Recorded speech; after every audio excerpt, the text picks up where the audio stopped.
আমাদের ওয়েস্ট বেঙ্গলে দেখো কালী পুজো বা দুর্গা পুজো হয়ে যাওয়ার পর সব খুব শান্ত হয়ে যায় আসলে। তারপরে কিছুদিন পরেই জগদ্ধাত্রী পুজো ছিল, আর আমি বাড়িতে যাচ্ছিলাম, যদিও সেরকম কিছুই বুঝতে পারিনি যে পুজো ছিল।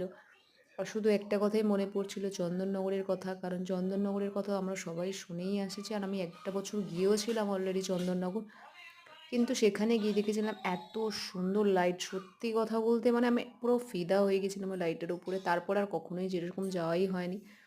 তো খুব মনে পড়ছিল, তাই ভাবলাম দেখেই আসি, কিন্তু এসে দেখছি পাটুলির কাছেই ছিল ঠাকুরটা উঠেছে। এত লং করেছে, মানে এত লম্বা করেছে ঠাকুরটাকে, না জগদ্ধাত্রী ঠাকুরটাকে, এত সুন্দর লাগছে। আর কলকাতার মধ্যে এখনও মানে এত লম্বা ঠাকুর করেছে পাটুলির মধ্যে, সত্যি দেখে আমার মনটা জাস্ট ভরে গেল। তাই না এসে আমি আর পারলাম না, আর তোমাদেরকে তাই এটাই আমি শেয়ার করলাম।